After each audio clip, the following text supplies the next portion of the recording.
Era a potência mundial na época que Jesus veio ao mundo, né? E o apóstolo Paulo, ele vai escrever essa carta com o objetivo de ir até a igreja que estava em Roma. Porque o objetivo do apóstolo Paulo era ir aos confins da terra. E Roma era a potência mundial. E ele queria chegar ali para que os irmãos o enviassem até a Espanha, que era o extremo do ocidente na época, que eram os confins da terra, né? E, e aqui, queridos, nós nos deparamos com o apóstolo Paulo agora nos ensinando lições para que eu e você possamos viver uma vida sem a prática do pecado. Porque o cristão não foi feito, o filho de Deus, ele não vive mais no pecado, né? Então, nós sabemos que o pecado, ele acontece em nossas vidas ainda, porque ainda nós somos pecadores e falhos, somos seres humanos falhos, mas Cristo nos livra da condenação, da consequência do pecado. Ele nos salvou para que agora eu e você andássemos em santidade. Andássemos como ele andou nessa terra, porque ele foi santo e ele é o modelo para que eu e você possamos seguir, sabendo que uma hora ou outra nós iremos cair, porque nós não somos perfeitos, porque nós ainda temos a contaminação que tinha lá do Éden, que recaiu sobre toda a humanidade. A natureza humana, a natureza do primeiro Adão. Mas em Cristo, nós temos a natureza agora do Filho de Deus, da santificação. E agora por isso que a nossa carne, ela luta com o nosso espírito. E uma se opõe à outra, porque o desejo da nossa carne é o pecado. E o desejo do nosso espírito hoje é servir, é agradar, é ser fiel ao nosso Deus. Então, o que nós alimentamos é o que vai prevalecer. E o que é que vocês têm se alimentado? O que eu tenho alimentado a minha vida, né, o meu espírito? Como nós devemos nos alimentar? A palavra de Deus vai dizer que nós devemos observá-la, andar segundo a palavra, caminhar segundo a palavra. Bem-aventurado o varão que não se detém no caminho do pecador, nem se assenta na roda dos escarnecedores, antes tem o seu prazer na minha lei, na minha palavra, e nela medita de dia e de noite. Então o segredo para nós vencermos a nossa natureza, a nossa carne, a nossa vida de pecado, é nos fortalecer tanto na palavra, mas também é buscar o nosso Deus em oração. E são as disciplinas espirituais para que eu e você, para que a igreja permaneça firme e constante. Você pode dar um glória a Deus? Amém? Glória a Deus. Então, verso 1, Paulo vai nos falar aqui: que diremos, pois? Permaneceremos no pecado, porque a graça, para que a graça seja mais abundante? Paulo, ele vai levantar essa questão.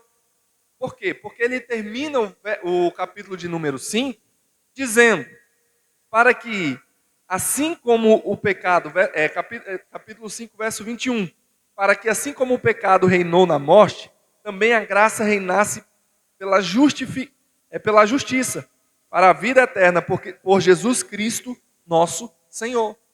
Então ele está falando aqui que onde havia pecado, a graça ela superabundou.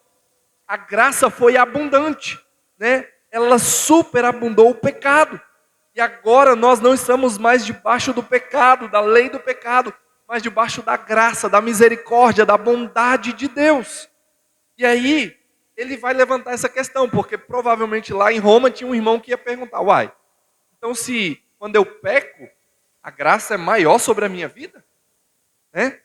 Alguém ia levantar essa questão. Então quer dizer que se quanto mais eu peco, mais graça eu vou ter? Aí Paulo vai responder: que diremos, pois? Permaneceremos no pecado para que a graça seja mais abundante? É uma pergunta. Aí no verso 2, de modo nenhum. Nós que estávamos mortos para o pecado, como viveremos ainda nele? Então nós, quando éramos inimigos de Deus, não tínhamos paz com Deus, como Paulo já tratou em outros capítulos anteriores, nós éramos mortos espirituais. Não tínhamos paz com Deus, mas agora a graça nos deu vida em Cristo Jesus. Somos nova criatura em Cristo Jesus, somos filhos de Deus. E glória a Deus por isso. E agora nós não devemos mais viver na prática do pecado, mas sermos fiéis ao nosso Deus. E ele vai dizer no verso 1 e 2, ele vai tratar sobre o tema que vai ser abordado esse capítulo. Ele começa agora essa terceira parte do livro aos Romanos, da carta aos Romanos. E ele vai levantar o tema dessa terceira parte da carta, sobre o crente que vive na prática do pecado. E no verso de número 3 a 5, nós vamos ver que ele é a base, a razão do qual o crente não pode viver no pecado. Olha só o que diz o verso de número 3.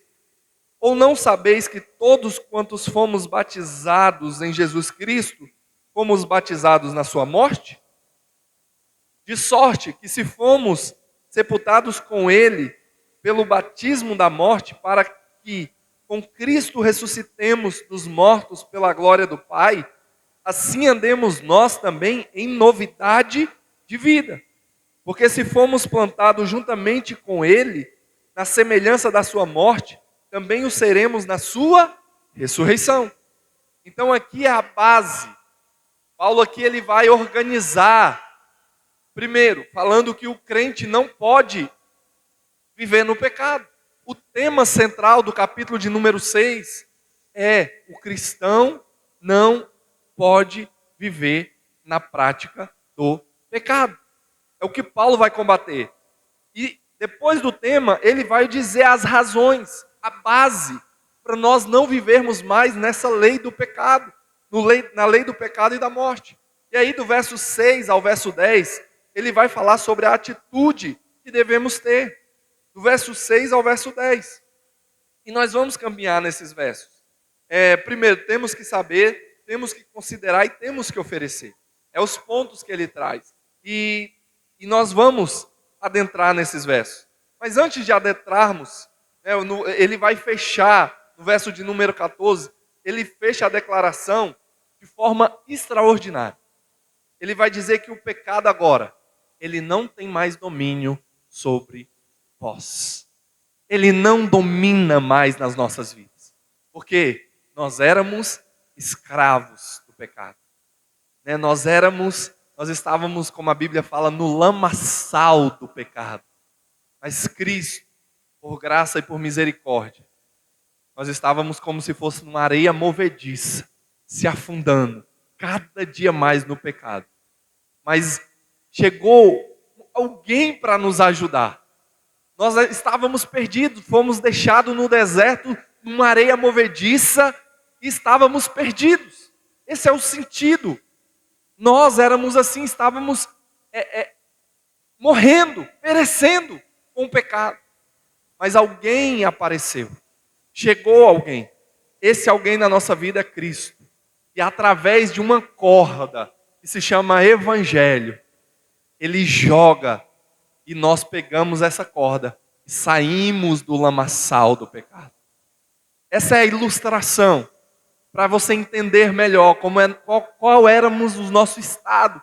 Porque nós fomos deixados lá para morrer. Mas Jesus nos salva agora da morte. Nos salva daquela areia movediça que era lamaçal de pecado. Mas agora nós fomos libertos desse lamaçal, saímos desse lamaçal, mas ainda a lama está em nós.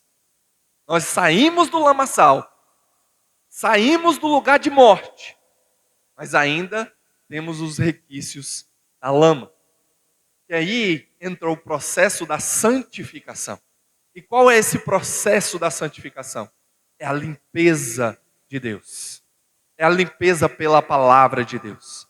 É como se agora Cristo pegasse um balde de água e nos limpasse pela palavra. E se você roubava, aquela mancha de roubo já não existe mais na sua vida. Se se você falava mal dos outros, ou murmurava, ou comprava e não pagava, ou tinha uma conduta inapropriada, pecadora, um vício, Deus vai te limpando, te purificando, te sarando, te curando, te tornando uma nova criatura, cada vez mais limpo, né? Porque nós já fomos libertos da morte. Hoje eu e você somos filhos de Deus, cuidados por Deus, estamos no processo de limpeza, onde vai ser totalmente completo esse processo quando formos glorificados com Cristo.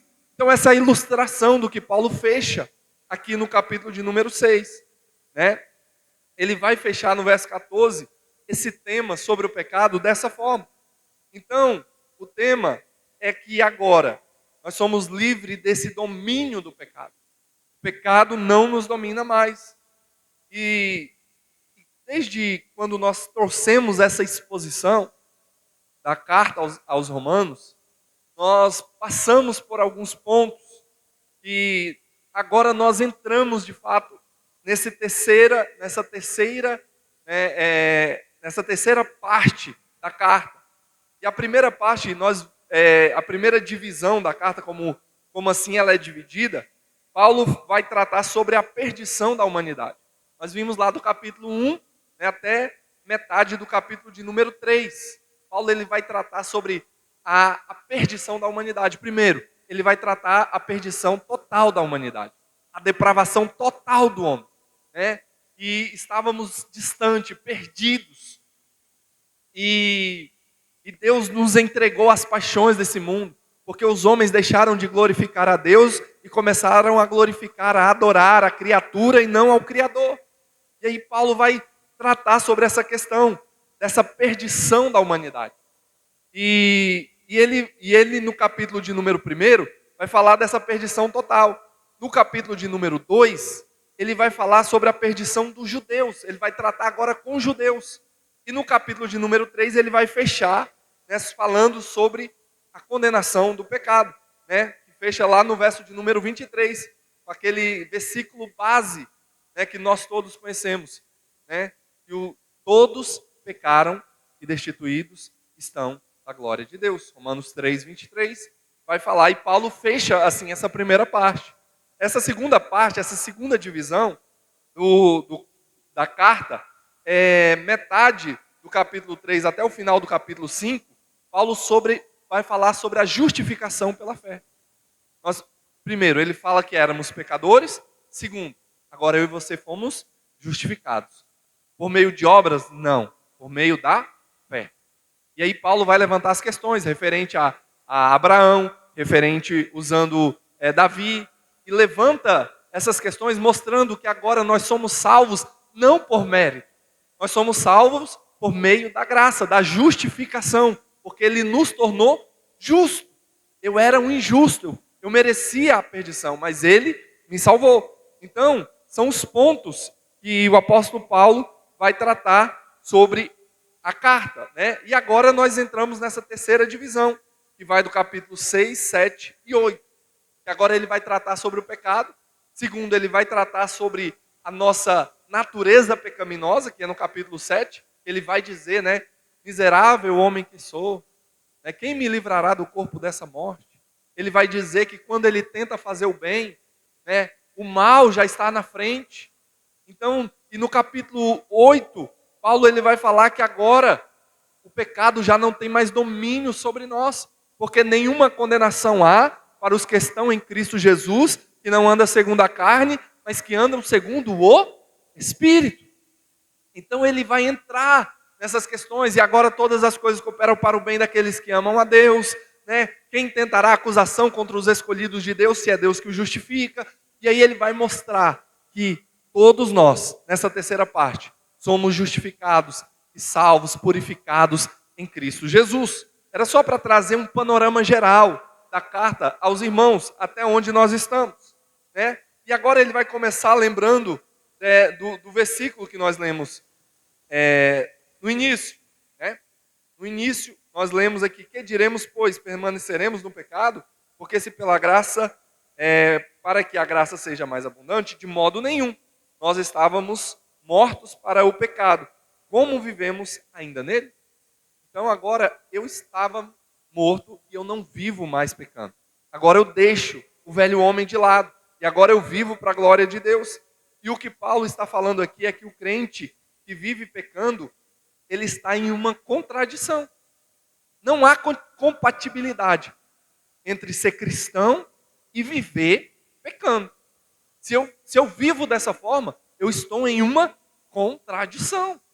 Porque o pecado, de forma ilustrativa, ele é um acidente de percurso. Não é algo habitual, não é algo rotineiro. Não é todo dia que eu devo viver na prática do pecado. Nós sabemos que o pensamento, a mente, o coração, às vezes nós desejamos algo, pensamos em algo pecaminoso, mas nós devemos cada dia mais tentar dominar a nossa velha natureza. É como se eu estivesse indo daqui, viajando daqui para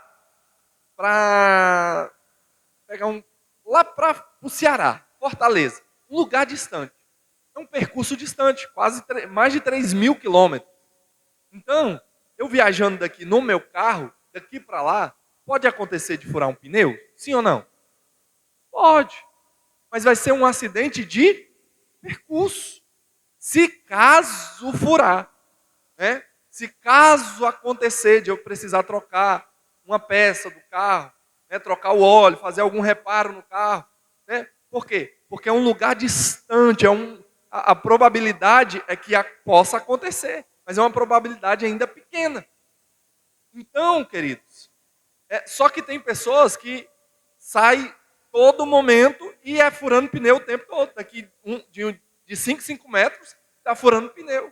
Ou seja, é uma prática contínua. Né? Imagina, para você ir andar 3.000 quilômetros, de 5 em 5 metros, tu fura o pneu do carro? Aí, meu irmão, aí é problema. Tu anda 5 metros, o pneu fura. Anda mais 5, o pneu fura. Isso já foge do padrão do que Deus estabeleceu sobre a santificação. Né? Nós devemos lutar contra a nossa natureza, lutar contra os nossos impulsos, lutar contra essa vida de pecado. Então, por isso, nós devemos cada dia mais nos alimentarmos de Deus. Por isso que o cristão tem que estar em constante vigilância, tem que estar olhando para Cristo, vivendo para Cristo, andando segundo a palavra do Senhor Jesus. Amém? Então, nós não estamos mais debaixo do poder do pecado. Ou o cristão, ou ele é crente, ou ele vive pecando. Ou uma coisa ou outra. Ou você é cristão, filho de Deus, ou você ainda não nasceu de novo e vive na prática pecaminosa. Meu irmão, o poder do pecado não nos domina mais. Não nos domina. Nós devemos resistir à nossa natureza, lutar contra a nossa natureza. Como Paulo escrevendo à igreja da Galácia, ele vai dizer que agora a nossa carne ela milita com o nosso espírito e ambos se opõem um ao outro. Então nós devemos cada dia mais alimentar o nosso espírito para que ele vença todos os dias a nossa carne. Não estou e nem vou fazer aqui apologia à questão do universalismo, né? Do perfeccionismo. O perfeccionismo vai dizer que depois, tinha uma linha, uma corrente teológica, que depois que o cristão aceita Cristo, né, era uma linha até defendida por John Wesley, que era um dos grandes homens de Deus da história, um dos avivalistas, né, da história, inclusive a igreja metodista vem debaixo do legado de John Wesley, do que John Wesley fez pela igreja, que foi um grande homem de Deus, mas ele tinha essa visão de que o homem podia realmente viver sem pecado, lutando todo dia, vencendo o pecado todo dia. O cristão podia viver sem pecar. E nós devemos entender que é algo que nós podemos lutar, mas é algo que em um ou outro momento nós vamos errar. Vamos errar. Por quê? Porque a santificação é um processo que não vai ser finalizado nesta terra. Nós vamos nos aperfeiçoando, até chegar ao estado de varão perfeito. E não é nessa terra, é no céu com Cristo. É na glorificação. Quando a igreja for glorificada, quando nós recebermos o corpo de glória, ali, de fato, não haverá mais pecado. Ali não haverá mais mancha, não haverá mais os resquícios do lamaçal, porque nós fomos arrancados do lamaçal, mas ainda há resquícios na nossa natureza. Às vezes no nosso falar, no nosso pensar, no nosso agir. Quem aqui já contou uma mentirinha? Amém? Tem alguém que nunca contou mentira aqui? A irmã Lucinda leu um texto aqui que fala: quem nunca mentiu já é um mentiroso. Texto de João aqui, se nós começarmos a ler, né, ele vai dizer que aquele que falar que nunca mentiu é um mentiroso. Né? Por quê? Porque somos falhos. Ainda não estamos glorificados. Mas um dia nós estaremos num corpo de glória com Cristo Jesus. Amém? E essa é a nossa esperança. Essa é a esperança da igreja. Ele vem nos buscar. E lá haverá paz, lá não haverá mais morte, lá não haverá mais choro, lá não haverá mais pranto, lá haverá paz. E por isso nós devemos ter paz com todos. A Bíblia fala: procurai a paz com todos e a santificação, sem a qual ninguém verá o Senhor. Então eu devo procurar a paz com todos e procurar me santificar a cada dia mais. Porque fazendo assim, sendo assim, agindo assim, nós veremos a Deus. E essa é a nossa esperança. Amém? Então, meus irmãos, vamos adentrar no que o apóstolo Paulo aqui coloca a partir do capítulo de número 4. Vamos a partir do 4. De sorte que fomos sepultados com ele pelo batismo da morte, para que com Cristo, como Cristo ressuscitou dos mortos, pela glória do Pai, assim andemos nós também em novidade de vida. Meu irmão, hoje nós andamos em novidade de vida. Nós não andamos mais como éramos antigamente. O presbítero Luciano deu testemunho, né, que ele não nasceu no Evangelho. Eu tive o privilégio de nascer no Evangelho. Meu pai, minha mãe, minha família, todos eram cristãos. Mas não quer dizer que filho de peixe, peixinho é. Né? Dentro do Evangelho, não. Nós entendemos que para nós, de fato, nascermos de novo, nós tivemos um encontro. Eu tive um encontro com Deus. Deus mudou a minha vida, porque eu amava também o mundo. Né? E sendo que a palavra de Deus vai dizer: não ameis. Não ameis. É onde a única vez que eu ouço a palavra de Deus fala para nós não amar. Ela fala: não ameis o mundo, nem o que no mundo há. Porque aquele que ama o mundo, o amor do Pai não está nele. Então, nós não devemos amar o mundo, amar as coisas dessa terra. Porque agora nós fomos tocados por Deus, salvos por Deus, e agora nós andamos não segundo a vista, segundo a ótica, segundo a cosmovisão humana, mas segundo a visão do céu, olhando para Cristo, amando a Cristo, servindo a Cristo, né? E glória a Deus por isso. Só que nós tivemos um encontro com Deus. E esse encontro mudou a nossa vida, mudou a minha e a sua vida. E aí o apóstolo Paulo vai dar seguimento. Verso de número 5: porque se fomos plantados juntamente com ele, na semelhança da sua morte, também o seremos na semelhança da sua ressurreição. Agora eu e você andamos em novidade de vida. E se nós andarmos como ele andou, como ele morreu e como ele ressuscitou, eu e você também vamos passar dificuldades nessa luta, nessa vida. Podemos chegar a morrer de forma matéria, carnal, mas viveremos como ele vive. Estaremos como ele vive. É o que Paulo está fortalecendo a igreja, reanimando a igreja nessa esperança. Verso de número 6: sabendo isso, que o vosso velho homem foi com ele crucificado, para que o corpo do pecado seja desfeito, a fim de que não sirvamos mais ao pecado. Você não é mais servo do pecado. Agora você é servo de Deus. Você é servo de Deus. Por isso que nós falamos, hoje eu sou filho, eu sou servo. Hoje eu não sirvo mais o mundo, mas eu sirvo a Deus.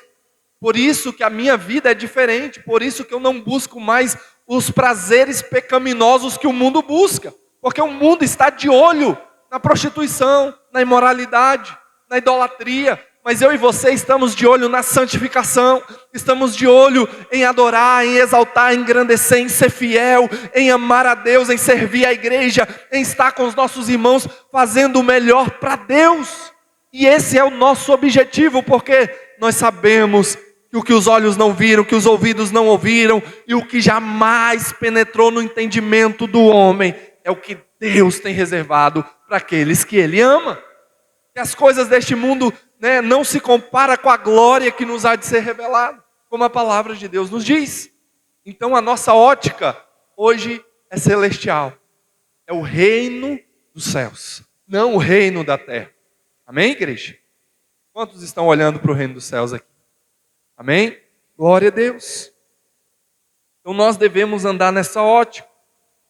E o verso de número 7, porque aquele que está morto está justificado do pecado. Então temos que saber que agora o pecado não nos domina mais. E aquele que está morto, porque aquele que está morto está justificado do pecado. Ora, se já morremos com Cristo, cremos também que com Ele viveremos. Isso nós devemos saber. Isso nós devemos entender. Isso que o apóstolo Paulo está escrevendo aqui é para que nós venhamos ter muito bem definido em nossa mente. Que aqui nós lutaremos contra o pecado a nossa vida toda, mas é aguardando o momento exato do que Cristo nos prometeu, aguardando a recompensa, o galardão, o que Ele nos falou. Eu estou indo aos céus, mas vocês não ficarão órfãos. Eu vou mandar o Consolador e eu vou preparar lugar para onde eu vou, que vocês vão estar comigo também. Mas agora vocês também terão o Espírito Santo em vocês. E é Cristo agora em nós a esperança da glória. É o Espírito Santo de Deus habitando em nós. É a nossa esperança. Amém? Então devemos saber, entender, compreender essas verdades da palavra de Deus. Verso de número 9.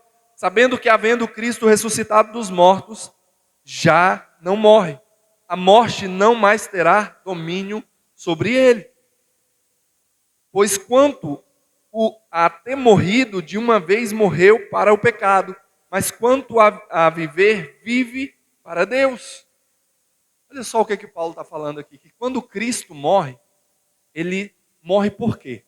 Lembra que nós lemos? Que nós vimos nas semanas atrás, Paulo ele vai falar que Adão, quando ele peca, ele vai fazer uma comparação entre Adão e Jesus.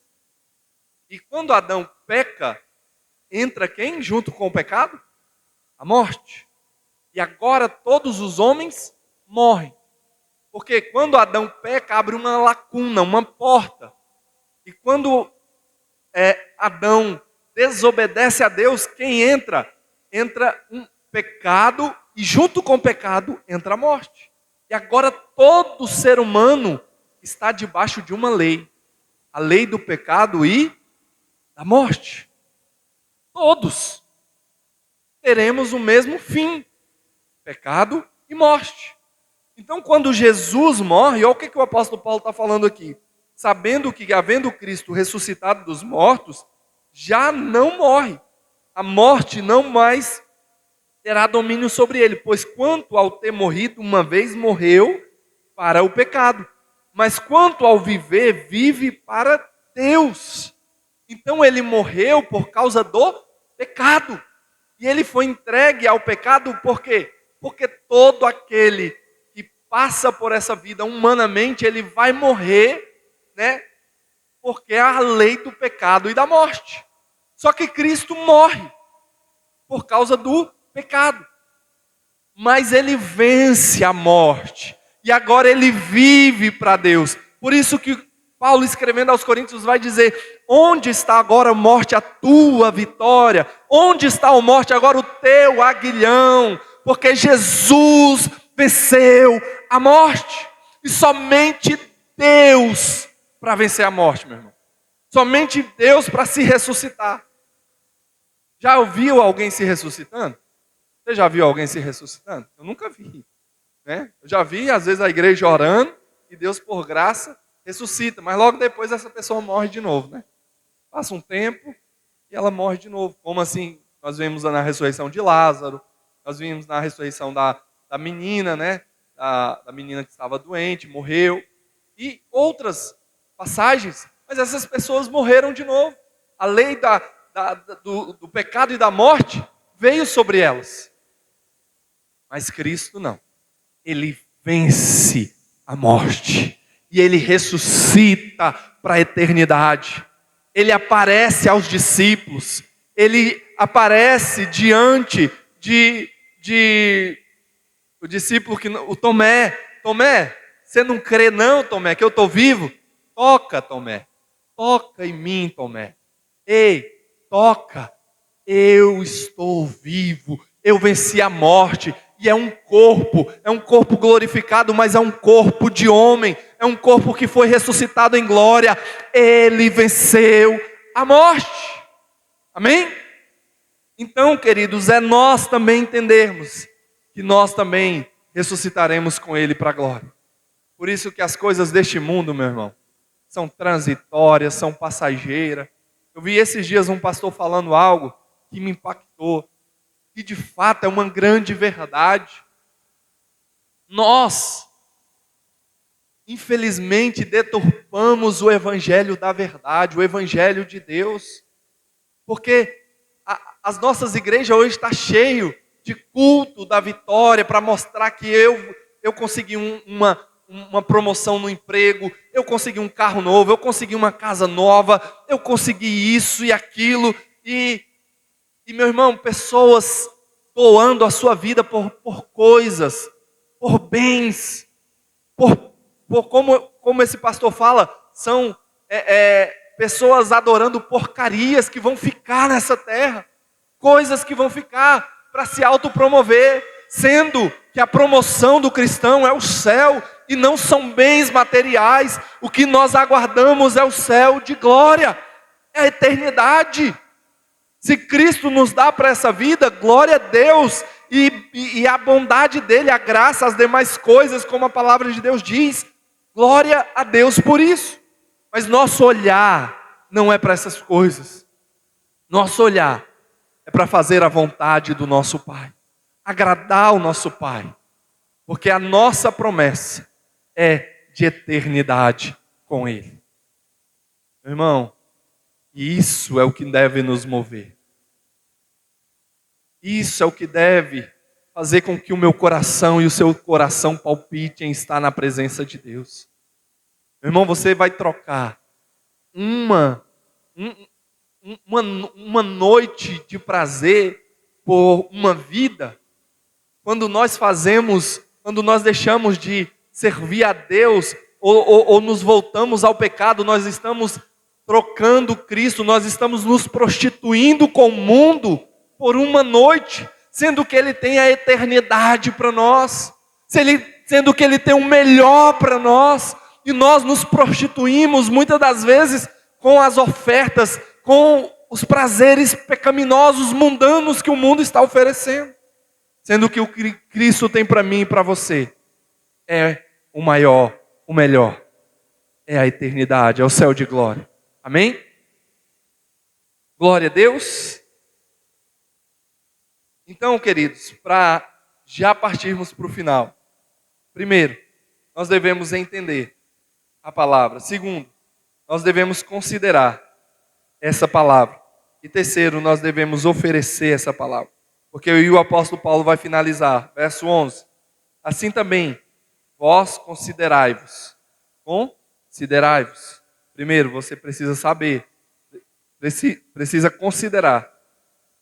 Né? Assim também vós considerai-vos como mortos para o pecado, mas vivos para Deus. Meu irmão, o pecado já não nos domina, ele está morto. Agora eu sou vivo em Cristo. Em Cristo Jesus, nosso Senhor. Não reine, portanto, o pecado em vosso corpo mortal, para lhe obedecer em suas concupiscências. Ele não reina mais em nós. Quem reina em mim e você é Cristo. Ele é o Rei das nossas vidas. É quem sustenta as nossas vidas.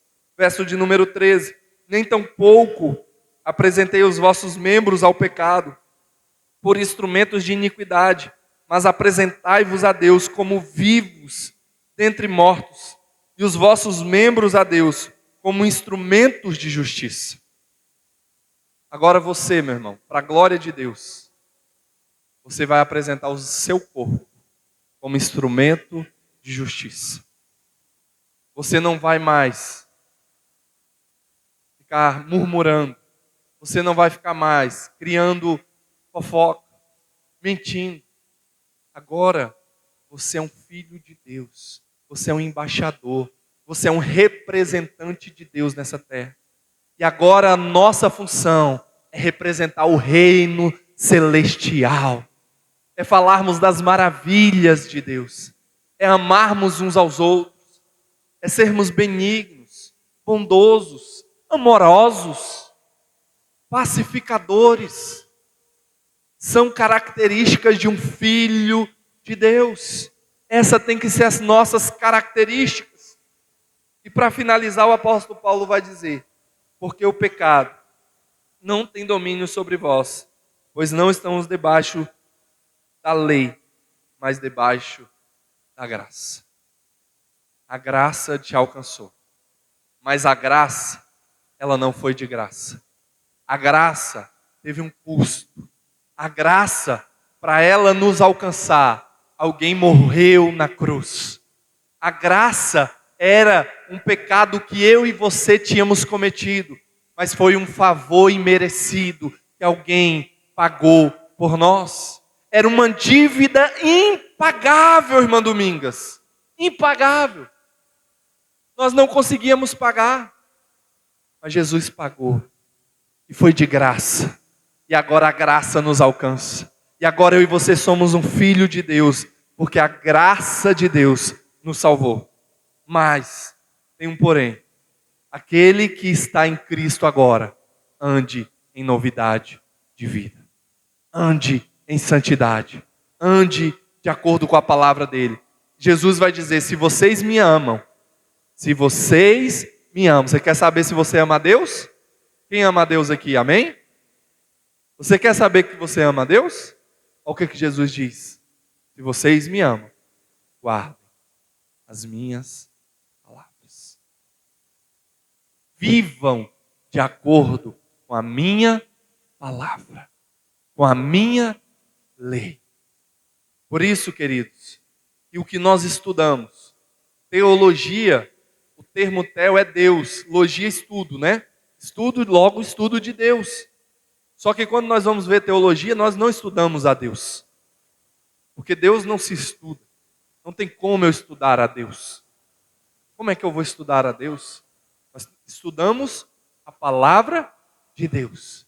O que Ele quis nos revelar através da sua palavra. Até porque, meu irmão, nós somos criaturas. Tudo que está debaixo de Deus é criado por Ele. Antes de Deus não existe criação. Deus criou a criação. Se isso pode dizer assim, pode? Acho que pode, né? Deus criou a criação. Deus é o criador de todas as coisas. Então nós estudamos a palavra dele, o que ele se revelou através da sua palavra. Por isso ame, por isso viva, por isso agora entenda que a graça te alcançou para que eu e você pudéssemos glorificar a Deus através das nossas vidas. Amém? Se coloque de pé nessa noite. Os irmãos entenderam a palavra? Amém? E o meu objetivo, meu irmão, é que você entenda. Meu objetivo nessa noite é que a palavra de Deus possa te trazer clareza de que agora eu e você não estamos mais debaixo da lei do pecado, mas estamos debaixo da graça de Deus. Mas vamos viver a nossa vida, para que Ele seja sempre glorificado, mortificando a nossa carne, mortificando os nossos prazeres.